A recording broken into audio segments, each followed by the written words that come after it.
Yang pertama, siapkan alat dan bahannya.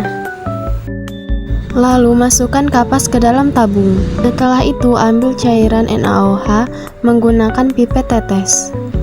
Lalu teteskan cairan ke dalam tabung. Setelah itu letakkan jangkrik berukuran kecil ke dalam tabung. Lalu oleskan vaselin agar kedap udara. Bisa kita amati bahwa jangkrik tidak terlalu aktif. Lalu ambil cairan eosin menggunakan pipet tetes. Setelah itu, keluarkan cairan eosin pada pipet berskala.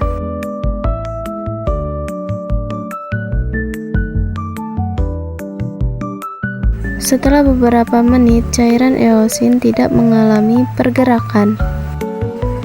Dan jangkrik juga sudah tidak aktif bergerak lagi. Lalu kita ulangi lagi, yaitu meneteskan cairan ke dalam tabung yang sudah berisi kapas untuk percobaan kedua.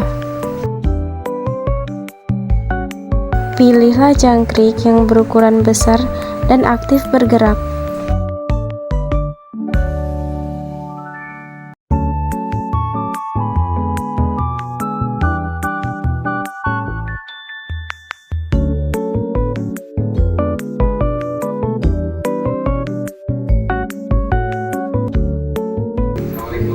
Percobaan pada jangkrik yang lebih besar terlihat pergerakan pada cairan eosin.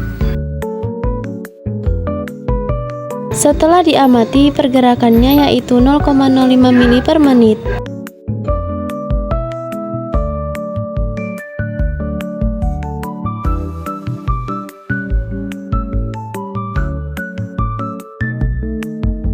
Baik, kita masuk ke sesi pertanyaan.